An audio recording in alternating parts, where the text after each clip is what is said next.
শব্দহীন ভাষায়, বাতাসে ভেসে আসা ঘ্রাণে, আর সেই অসীম আকাশের দিকে তাকিয়ে থাকা নীরবতায়।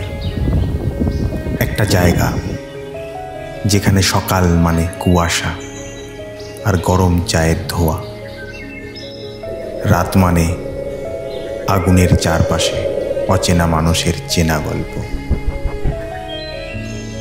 হেঁটেছি সরু পথ ধরে, পাহাড়ের কোলে সাজানো ছোট ছোট গ্রাম, যেখানে প্রতিটা হাসিতে মিশে থাকে একটা শুদ্ধতা। কখনো রোদ, কখনো বৃষ্টি, কখনো মেঘ, একদিনে সব ঋতুর স্বাদ পাওয়া যায় এখানে।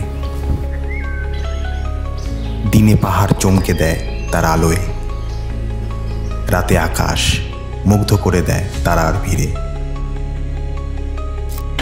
মানুষ, সংস্কৃতি, ভাষা, রান্না, সব কিছুতেই লুকিয়ে আছে নির্ভেজাল এক ভালোবাসা, যেখানে জীবনটা একটু ধীর কিন্তু অনেক গভীর।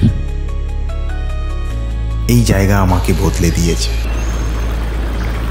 এই ছিল আমাদের সফর।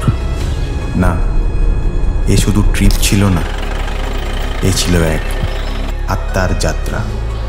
হ্যাঁ, এই গল্পটা শুরু হয়েছিল পাহাড় দিয়ে, কিন্তু শেষ হলো একটা নাম, সিকিম।